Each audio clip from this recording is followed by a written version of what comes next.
Lebih kurang 9 tahun dimekarkan, Kabupaten Dharmasraya terus melakukan pembenahan diri menuju arah yang lebih baik. Di sela gencarnya pembangunan, kabupaten yang juga dikenal dengan sebutan Ranah Catinan Tigo ini juga terus melakukan pengembangan sumber daya manusianya. Guna mendorong generasi mudanya agar dapat bersaing dengan generasi muda daerah lainnya di bawah kepemimpinan Bupati Adi Gunawan, Dharmasraya menoreh gagasan satu kecamatan satu sekolah. Saat ini di Dharmasraya sudah memiliki 10 SMA di 8 kecamatan dan hampir setiap nagari memiliki 1 SMP. Dharmasraya saat ini juga sudah memiliki 6 sekolah menengah kejuruan. Menuju tahun 2014 nanti dalam fokusnya pembangunan di bidang pendidikan, Dharmasraya menargetkan tidak ada lagi anak-anak Dharmasraya yang tidak mengenyam pendidikan.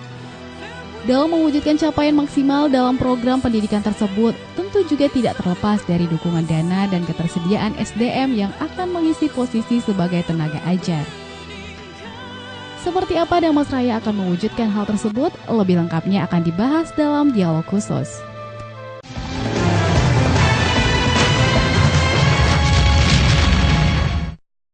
Ya, Assalamualaikum warahmatullahi wabarakatuh. Pemirsa Dialog Khusus Padang TV kembali hadir ke depan Anda bersama saya Devri Mulyadi, dan khusus hari ini kita akan melawat ke Kabupaten Dharmasraya. Dan sejak dimekarkan pada tanggal 7 Januari 2004 lalu, Kabupaten Dharmasraya atau dikenal dengan Ranah Catinan Tigo, Pak ya. Ini terus bergerak maju dari bidang pembangunan, pendidikan dan bidang pertanian. Dan seperti apa konsep dan gagasan terutama Pak Bupati Adi Gunawan dalam mengembangkan pendidikan di Dharmasraya. Untuk itu kita telah menghadirkan Bapak Bupati Dharmasraya, Bapak Adi Gunawan. Assalamualaikum Pak. Waalaikumsalam warahmatullahi wabarakatuh. Tetap sehat Pak ya? Alhamdulillah sehat. Oke, baik. Dan ini bicara tentang pendidikan ini, tentunya banyak terobosan-terobosan yang terus dilakukan oleh Kabupaten Dharmasraya sendiri.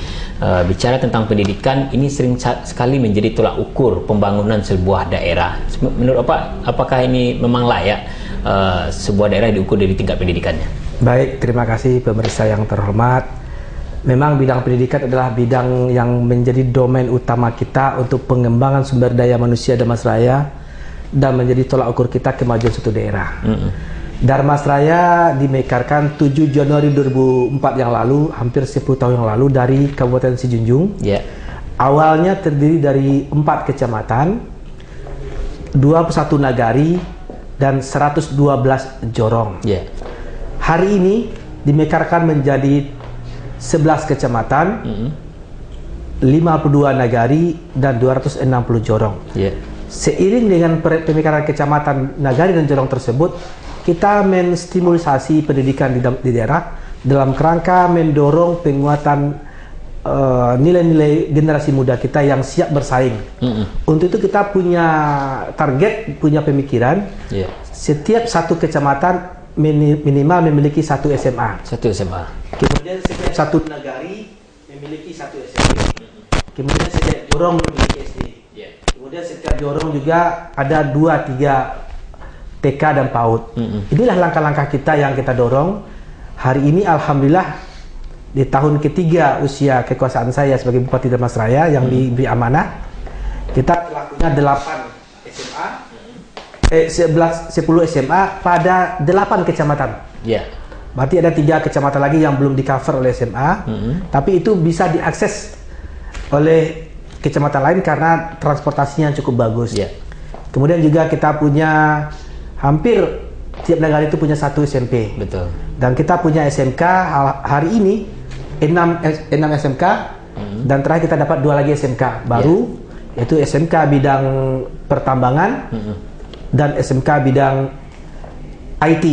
Oke, baik. Sebelum lanjutkan Pak, ini bicara tentang pendidikan, ini sangat menarik sekali. Kenapa Anda terlalu fokus untuk pendidikan di Dharmasraya? Karena saya berpikir dan saya merasakan manfaat bidang pendidikan itulah yang memperkuat kehidupan kekeluargaan. Pendidikanlah yang menjadi benteng bagi seorang generasi untuk maju berkembang, menghadapi daya saing di masa yang datang. Saya termasuk keluarga yang mendapat manfaat dari sektor pendidikan. Saya sekilas saja berasal dari orang tua yang punya anak 9, pegawai kecil kejaksaan, tapi karena sektor pendidikan ditanamkan oleh orang tua, maka hari ini kita dapat manfaat menjadi itulah dasar kita untuk maju ke depannya. Oke, baik.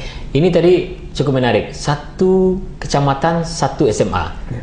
Satu nagari, satu SMP. Ini apakah sangat urgen sekali dengan kebutuhan pendidikan yang ada di Damansraya?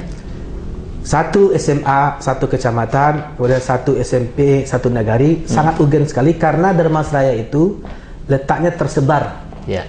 Itu kalau dari ibu kota Kabupaten Pulau Punjung ke ujung barat perbatasannya Lubuk Labu, itu menempuh jalan 2 jam perjalanan. Kemudian juga ke ujung selatan ke arah Sungai Limau, Asam Jujuhan, itu juga 2 jam perjalanan dan menyebar. Kemudian pendapatan masyarakat kita belum sepenuhnya tapi di satu sisi kita ingin mereka tuh mendapat akses pendidikan. Betul. Jadi oleh karena itu kita mendekatkan pendidikan pada daerah-daerah yang terpencil dan sebagainya. Saya bertekad tidak ada lagi anak-anak yang tidak mendapat akses pendidikan di akhir jabatan saya pada periode pertama ini. Oke, baik. Dan ini kalau boleh diketahui Pak, untuk tingkat pendidikan untuk masyarakat Damansraya saat ini rata-rata pendidikannya tamatan apa? Kalau kita memang rata-rata untuk Damansraya kita masih SMP, masih kelas 2 SMP selesainya. Tapi dari tahun ke tahun kualitas pendidikan kita meningkat. Kita tahun 2013 itu nilai peringkat UN kita tingkat SD udah 9 ya. Kemudian SMP udah 11, SMA udah meningkat juga. Oke, baik. Dan ini bicara tentang tadi programnya menyentuh berbagai daerah. Tentunya perlu kesiapan SDM, baik itu tenaga guru, tenaga teknis dan lain-lain. Ini Bapak sendiri melihat SDM yang ada untuk mensukseskan program satu SMA setiap kecamatan dan SMP di setiap negeri ini bagaimana? Alhamdulillah kita sudah selesai melakukan penataan posisi guru-guru yang ada di Damansraya, sekolah yang banyak gurunya, sekolah yang tidak ada gurunya, daerah yang ramai dan daerah yang terpencil, kita selesai basisnya, dan baru saja selesaikan penataan perpindahan. Ada guru yang dari SD, tapi dia bisa mengajar di SMA, kita pindahkan ke daerah terpencil. Kemudian juga tahun ini kita diberi peluang menambah guru 50 orang, dan itu menambah CPNS 50 orang, tapi saya mengambil kebijakan khusus untuk guru saja. Guru itu 35 untuk guru kelas SD, 15 skill di SMK nantinya. Dan SDM-nya apakah lebih mengakomodir masyarakat daerah atau memang terbuka untuk masyarakat yang ada di luar daerah juga, Pak? Kita kalau untuk penerimaan rekrutmen pegawai negeri tentu mengikuti aturan pemerintah pusat. Betul. Tidak bisa keluar dari konteks itu.